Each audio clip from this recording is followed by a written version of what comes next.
Community Coordination and Outreach Meeting for Cheshire County, New Hampshire. My name is Molly Cox, and I am the Compass PTS Study Manager for this prelim. At this time, please sign in by entering your name, town, or agency represent, your position, and your email in the chat so that we can record your attendance. If you're only joining by audio, you can email me, Molly Cox, at coxmc@cdmsmith.com to sign in. I'll also include my email address in the slides that are sent out after the meeting. As we go through the presentation, if you have questions, you can either enter them into the chat and we'll try to answer them as we can, or there'll be time at the end to answer any questions as well. At this time, I'd like to hand it over to the state to introduce themselves. Sarah, are you on? I don't see Sarah on, but Sarah Thunberg is the state MFIP coordinator. And if she's on later, we can have her introduce herself. At this time, FEMA, if you can introduce yourselves. Hi, good morning. This is Carrie Bogdan, the Risk Analysis Branch Chief at the region. My branch oversees the flood insurance rate map updates across all of New England. I believe we also have Colleen on. Yes, I'm here. Colleen Bailey, also working in FEMA Region 1. I'm a project specialist. Good to be here. Thank you. Great. Hi, everyone. Yep. Nick Broderick here with FEMA Region 1. I'm a civil engineer on the team. Great, thank you. And then lastly, we'll have the ARC representatives introduce themselves. Alex and Danielle, are you on?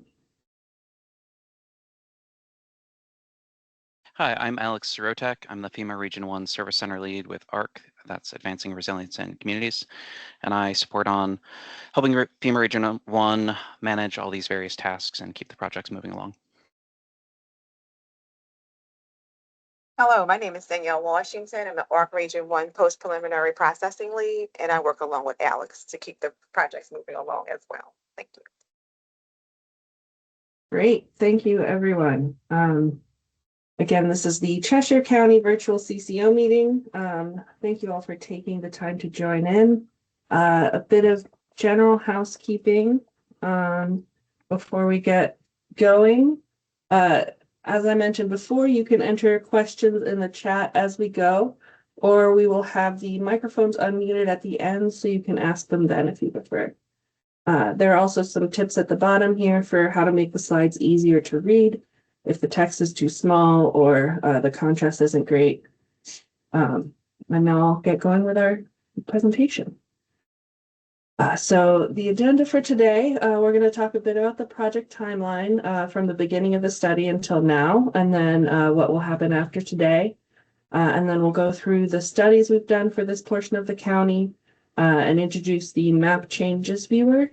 And we will go through the regulatory and non-regulatory products that come out of these studies. After that, I'll be handing it over to Danielle Washington, Alex Sirotek to talk about the post-preliminary process and hazard mitigation and flood insurance.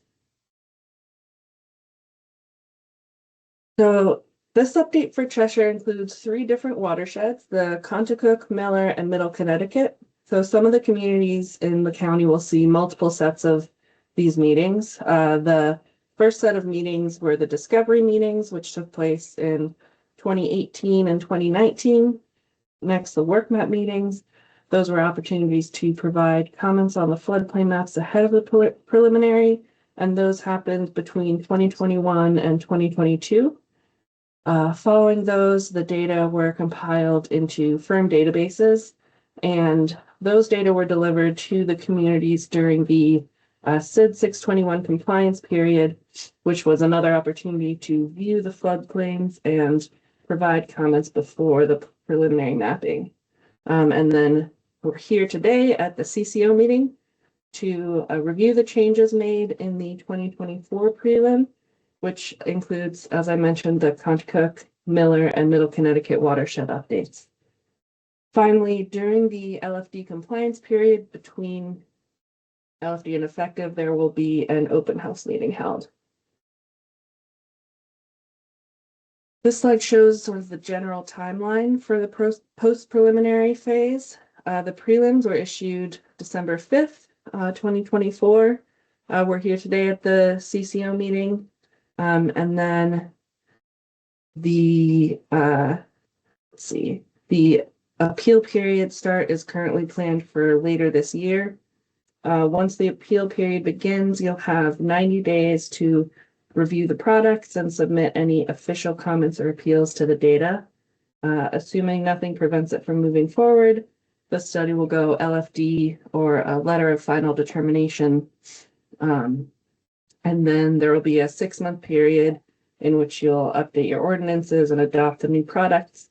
After that 6-month period, the products become effective and you'll use them for all of your planning purposes at that point. Right, there are 23 communities in Cheshire County impacted by the preliminary. That's all of the communities in the county. They're listed here. 2 of these, Town of Walpole and Town of Westmoreland, only fall on a panel that's updated, but don't have any updates as part of this study. All the other 21 communities have appealable changes within their communities. This map shows the watersheds overlaying on the communities in Cheshire County. You can see the Middle Connecticut, Contoocook, and Miller watersheds cover the majority of the county. And the West watershed, which is not updated as part of this preliminary issuance, covers this western part of the county. So there are 3 general types of floodplain studies that FEMA funds, and these include new detailed studies, detailed redelineation studies, and new approximate studies. The new detailed studies are the highest level and include improved hydrologic and hydraulic analyses and new topography. Additionally, for these, stream channels are surveyed along with all of the structures like bridges, dams, culverts, etc. And this type of study has the highest level of detail. The next type of study is redelineation. This is where the effective models are deemed good enough to bring forward. So usually this is if it's a more recent model or if the older model is still technically sound. We'll bring those studies forward and remap them on new topography. And then finally, we have Zone A studies, which are also known as approximate studies. These were done for the entire watershed, so anything that was previously Zone A, and additionally a lot of areas that didn't previously have any model-backed floodplains, those will have these approximate studies done. These studies are performed on new topography, and they don't include published BFEs like the detailed studies do. So this prelim had all 3 types of these studies. And this map shows the distribution of study types in the county. The orange lines are the new detailed study reaches. The green lines are the redelineation study reaches. And the purple lines are the Zone A approximate study reaches. The blue lines through the county show the watershed boundaries. So you can see which studies were part of which watershed.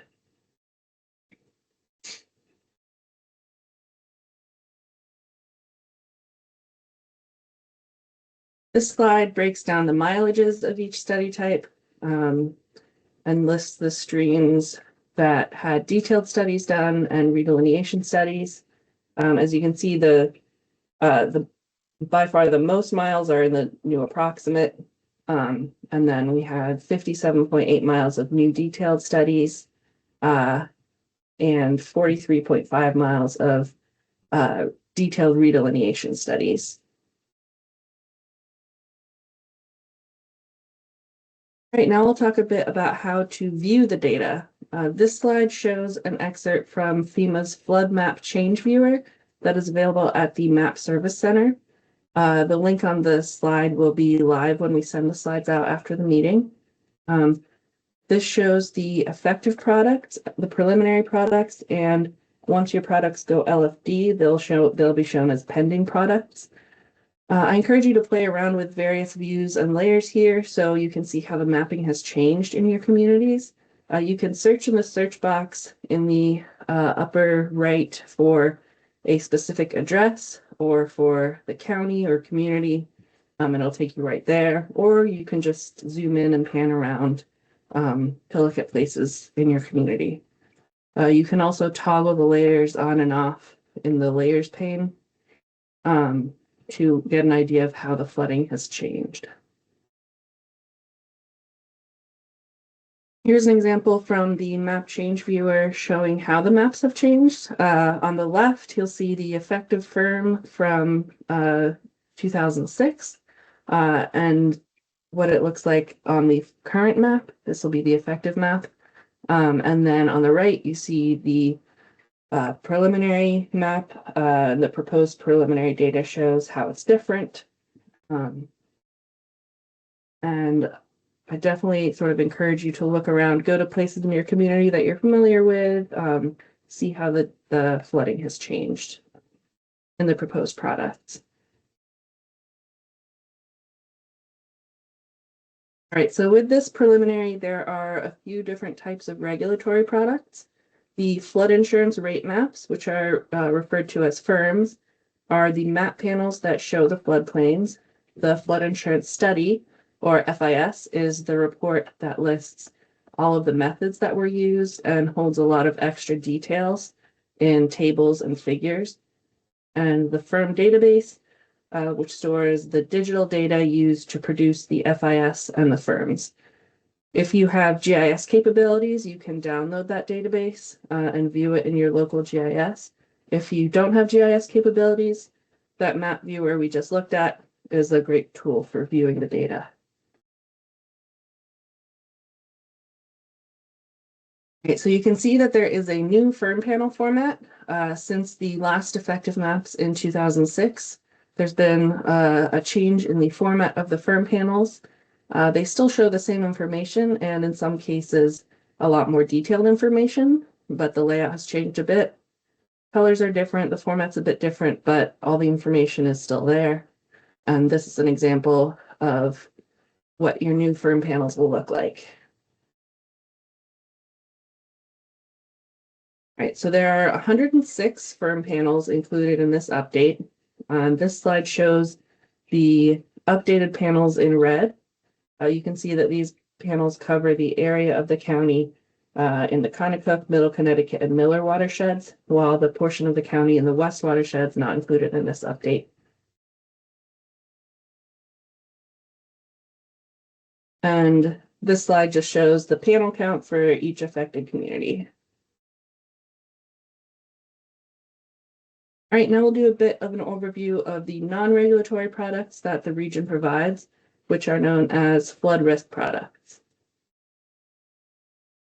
It's important to note that flood risk products are only available for the Contoocook and Miller watersheds for this study, and not the Middle Connecticut watershed. So we've got water surface elevation grids, which show the flooding elevation across the 1% annual chance floodplain. And we have the flood depth grid, which shows the flooding depth across the 1% annual floodplain. You do need some sort of GIS capability to display these. And up next, we'll see examples of what they look like. So the water surface elevation grid, you can see here, is displayed with a color gradient to show an overview of how the elevation changes across the floodplain. If you have GIS capabilities, you can also get down to a cell level and query it grid cell by grid cell to get the elevations at an exact point.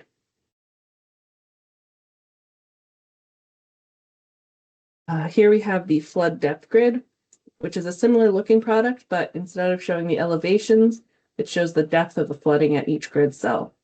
This is calculated by taking the difference between the water surface elevation and the ground surface elevation.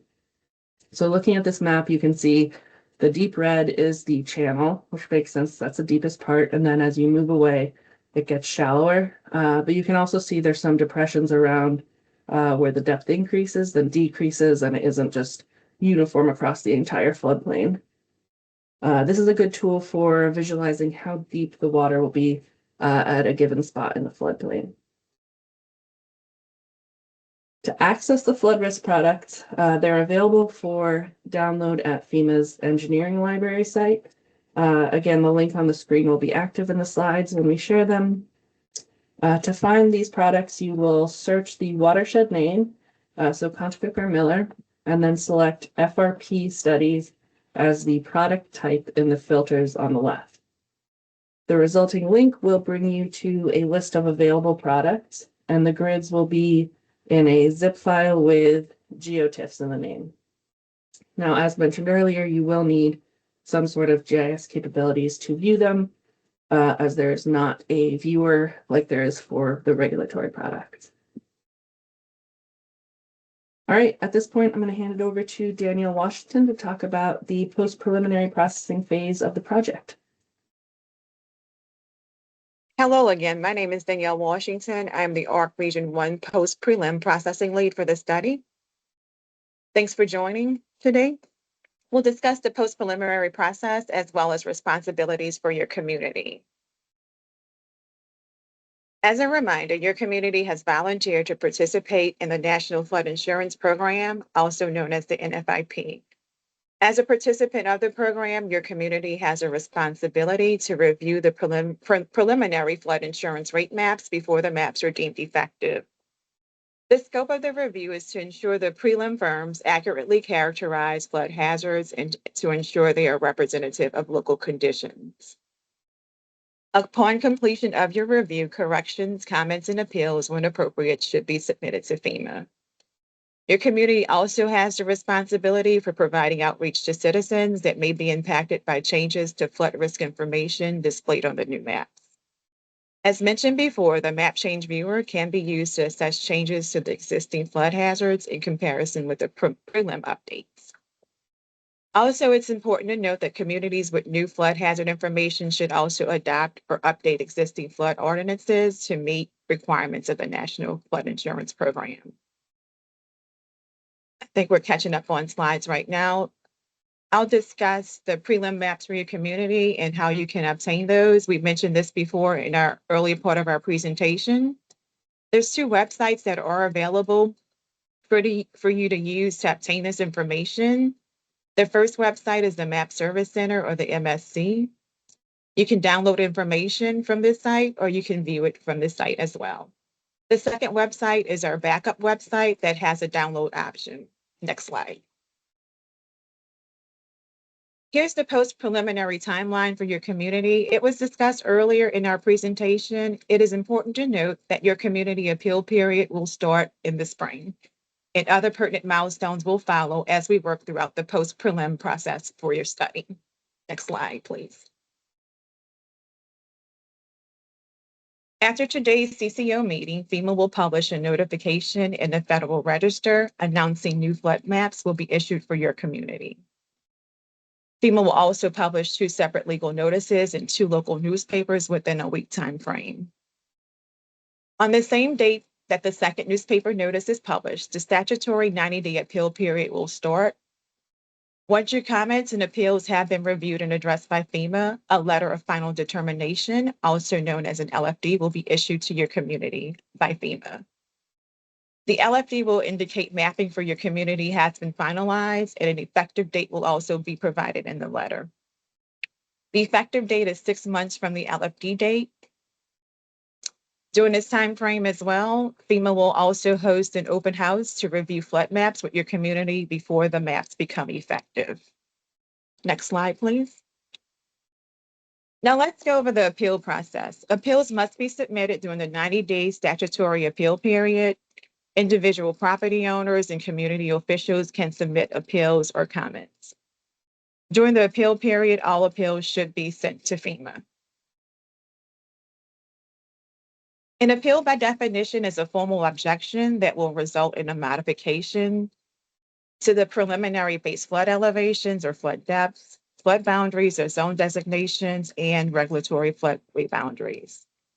An appeal must be based on data that shows the flood hazard information is scientifically or technically incorrect.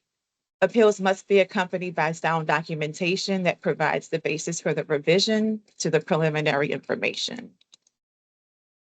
Now let's discuss comments. Unlike appeals, comments are non-technical issues that might be discovered when the community reviews the prelim flood insurance rate maps. Some examples of non-technical issues are misspellings or mislabeled street names, or mislabeled streams, or jurisdictional boundary discrepancies. Property owners and community officials can submit comments as well. Next slide. After the appeal period, FEMA will provide a summary of MAP actions, also known as the SOMA, and a revalidation letter to your community. Once the new maps become effective, previous letters of map change will be reevaluated.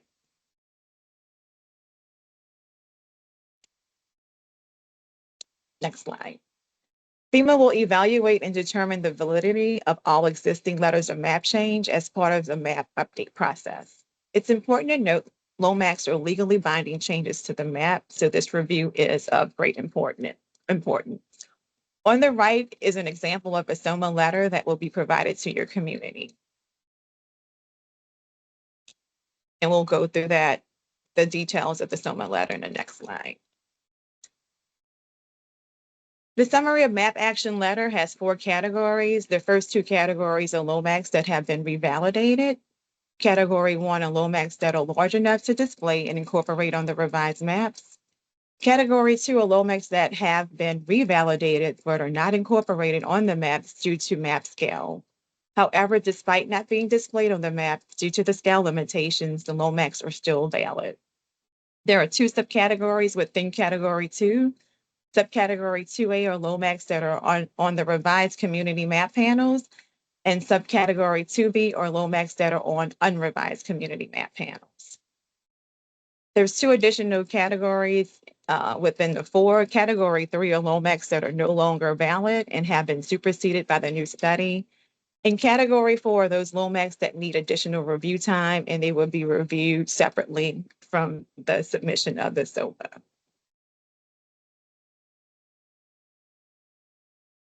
FEMA will distribute the revalidation letters to the community, to the FEMA regional office, and an NFIP state coordinator. Homeowners or developers can access this data on FEMA's Map Service Center at the address provided. Next slide. Let's go over other important notes in regard to the post-prelim process. The compliance and map adoption period, which is a 6-month time frame, begins on the same date the letter of final determination is issued, and it ends on the effective date. During the compliance period, community officials have the responsibility to review communities' floodplain ordinances to ensure that they're compliant with the NFIP regulations. To avoid suspension from the NFIP, the community must adopt the compliant flood managed ordinance. Communities should also work with the state NFIP coordinator to determine requirements for their local ordinances, which may include regulations that exceed FEMA's minimum standards. Once the state has reviewed the ordinance and the community has adopted it, the ordinance must be approved by FEMA before the effective date. This concludes the post-preliminary process discussion. We will address questions at the end. I'll hand it over to Alex to talk about mitigation and flood insurance. Thanks, Danielle. So yeah, a bit of a pivot and looking at other ways that your communities can use the maps and the flood insurance information and the non-regulatory products to aid your community. So when people think about mitigation actions, the ones that normally come to mind in terms of flood are normally the bigger things like house elevations, flood walls, levees, large expensive things. And those can definitely be warranted in certain situations, but there's also many other different types of mitigation actions that can help protect your residents and property. And those include things like updating your building codes or ordinances, having new open space plans, education and outreach, so people that are in risky areas know how to properly get out if there is a major flood, and also natural resource protection, things like protecting marshlands that you already have or helping redevelop or expand them to benefit from the natural flood protection that they provide. And in doing this, your communities aren't alone. There are many hazard mitigation assistance grants available from FEMA. In general, they fall into two big buckets. There's the HMGP, which are post-disaster grants, and that's the Hazard Mitigation Grant Program. And then there are pre-disaster mitigation and flood mitigation assistance grants that are pre-disaster. And since, oops, sorry, clicked on the wrong screen. There have also been a couple new recent grant programs that have been started. There's BRIC, which is Building Resistant Infrastructure in Communities, and that started in 2021. It's another pre-disaster grant option, and it has more of a focus on disadvantaged communities. And there's also Swift Current, which is a new post-disaster grant starting in 2022, and that has more of a focus on repetitive loss properties. And for pretty much all of these, you need to have a mitigation plan in place for your community, and there's local and state cost shares. It varies by the grant and program, but in general, the state manages those and sets the priorities and helps determine what programs would be of the best benefit to all the residents of the state. And the state hazard mitigation officer is the primary contact for that. And I believe that is Austin Brown for New Hampshire, but Sarah Thunberg, who I believe joined a little late, can also help direct you to the appropriate people if you have interest in these. And all of these grants, the whole purpose is to reduce risk to life and property from natural hazards and help communities build back stronger. And outside of the FEMA grants, there's many other different federal organizations that also have their own grant opportunities that the state can help you navigate. There's grants from the USDA, NOAA, Bureau of Land Management, Army Corps, et cetera. So there's a lot of options out there if you have potential projects in your communities. And in addition to protecting your residents, their property, your businesses, there can be other benefits to taking these actions. There's a thing called the Community Rating System, or CRS, and it rewards communities that take additional steps to reduce risk. And depending on the types and amount of actions that your community takes, it can reduce the insurance premiums in communities by somewhere in the range of 5 to 15% on the high end, depending on if you do a whole lot of mitigation actions to help protect your community. And to be eligible, again, you have to be in full compliance with the NFIP, and you can contact Sarah for more information on that. And that basically wraps it up. Again, for reference, here are the primary points of contact for this project. And you'll get all of these in the slides sent out to you after the meeting. And for general questions, you can reach out to the FEMA map specialist at riskmapcds.com, also known as FMIX. You can go to the MSC, as you've seen in the previous slides, to get your maps and see things like the flood map change viewer. And you can also check floodsmart.gov for more general information on the National Flood Insurance Program. And with that, we can kick it back to questions. So please type a question or raise your hand. Molly or Nicole, I believe you can take people off mute if they can't unmute themselves if they have a question. So, any questions?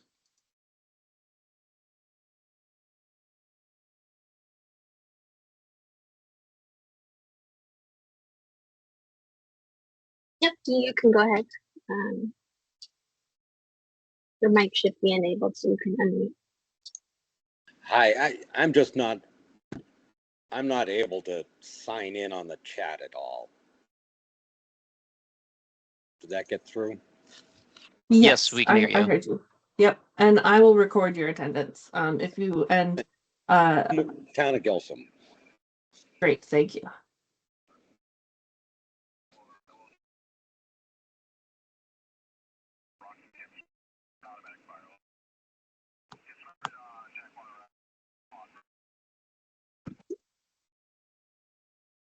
Sarah, go ahead. Yeah, I just wanted to say I actually had a meeting with Austin Brown, the State Hazard Mitigation Officer, on Monday.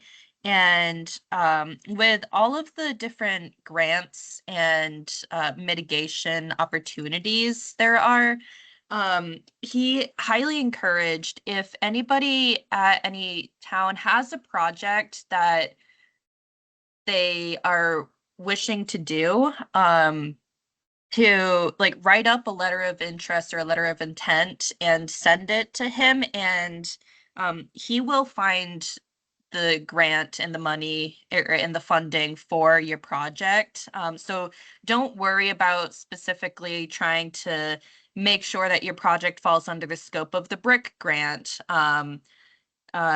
He just advised that if you have a project in mind, just send him a letter and he will try to work with you to try to find the funding throughout all of the various grants for you. That's great. Thank you, Sarah.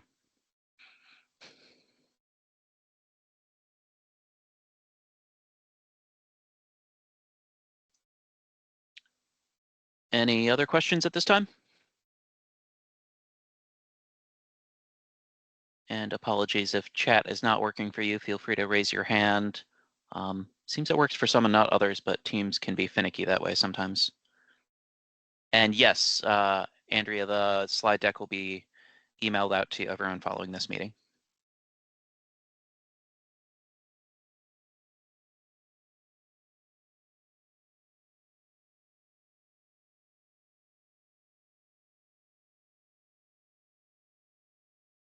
All right, well, if there aren't any other questions, please feel free to reach out if you have anything in more depth. You can email me or Molly or anyone in the contacts. You'll be getting a follow-up with the slides pretty soon. So you'll have all of our contact info. So please reach out if you do have any questions or about the process, mapping, etc.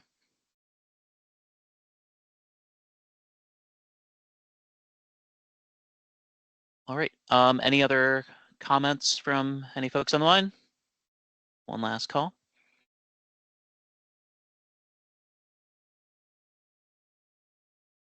Okay. Well, thank you all for joining. Thanks for joining, everyone. Have a good day. Thank you. Thanks for joining. Good day, all.